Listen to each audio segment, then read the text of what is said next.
This channel does not promote any violent, harmful, or illegal activities. All content provided by this channel is meant for an educational purpose only. দাবি ছিল প্রধানমন্ত্রী শেখ হাসিনার ইস্তফা, সরকারের পতন। সেই দাবি পূরণ হয়েছে, কিন্তু অশান্তির আগুন কিছুতেই নিভছে না বাংলাদেশে। এবার আক্রমণের মুখে ওপার বাংলার বিশিষ্ট সঙ্গীতশিল্পী রাহুল আনন্দ। জলের গানের মুখ রাহুল আনন্দর বাড়িতে হামলা চালায় দুষ্কৃতীরা। ভেঙে ফেলা হয় প্রায় ৩,০০০ বাদ্যযন্ত্র। স্ত্রী ও সন্তানকে নিয়ে এক কাপড়ে ঘরছাড়া করা হয়েছে রাহুল আনন্দকে। জানা গিয়েছে, সোমবার রাতে ধানমান্ডিতে রাহুল আনন্দর বাড়িতে হামলা চালায় একদল দুষ্কৃতী। জোর করে তার বাড়িতে ঢুকে পড়ে দুষ্কৃতীরা। ঢুকতেই ভাঙচুর শুরু করা হয়। রাহুল আনন্দর বাড়িতে কমপক্ষে ৩,০০০ বাদ্যযন্ত্র রাখা ছিল। সমস্ত কিছু ভেঙে গুঁড়িয়ে দেওয়া হয়। রাহুল আনন্দের এই বাড়িটি জলের গানের স্টুডিও হিসাবেও ব্যবহার হতো। ব্যান্ডের তরফে ফেসবুক পোস্টে জানানো হয়েছে, সেই স্টুডিও সম্পূর্ণ তছনছ করে দেওয়া হয়েছে। এরপর প্রাণের হত্যার হুমকি দিয়ে রাহুল আনন্দ, তার স্ত্রী এবং ১৩ বছরের ছেলেকে বাড়ি থেকে বের করে দেওয়া হয়।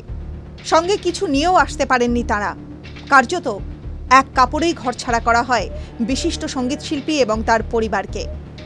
প্রসঙ্গত, গত বছরই ফ্রান্সের প্রেসিডেন্ট ইমানুয়েল ম্যাক্রো যখন বাংলাদেশ এসেছিলেন, তিনি রাহুল আনন্দের বাড়িতে গিয়েছিলেন। প্রায় ২ ঘন্টা ছিলেন রাহুলের বাড়িতে।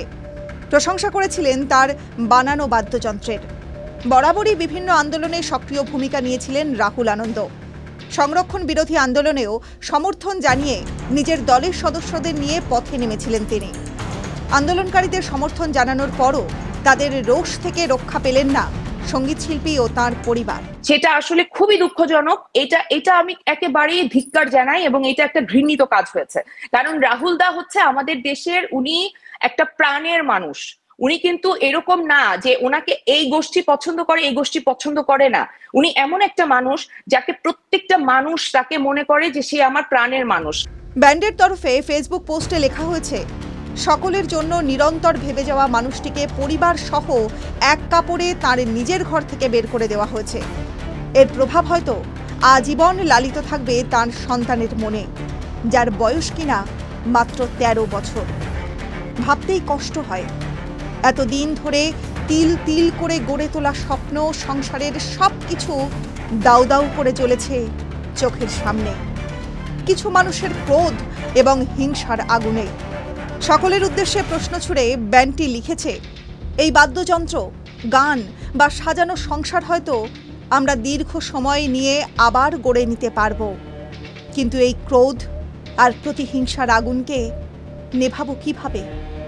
কেন আমরা ভালোবাসা আর প্রেম দিয়ে সবকিছু জয় করে নিতে পারি না? যেই স্বাধীনতার স্বপ্ন দেখি, সেই স্বাধীনতার রক্ষায় যদি একইভাবে এগিয়ে আসতে ব্যর্থ হই, তাহলে চরম নিরাশা, অপমান এবং লজ্জায় নিজেদের গানই গেয়ে উঠি এক ভগ্ন হৃদয়ে।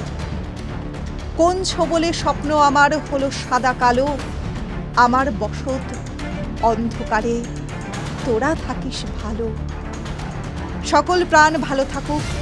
নতুন আগামীর স্বপ্নকে আমরাও অভিবাদন জানাই একইভাবে, কিন্তু নিজের উল্লাসের চিৎকার এবং সজোর হাততালিতে কারো স্বপ্ন ভেঙে না দিই। টিভি9 বাংলা ডিজিটাল।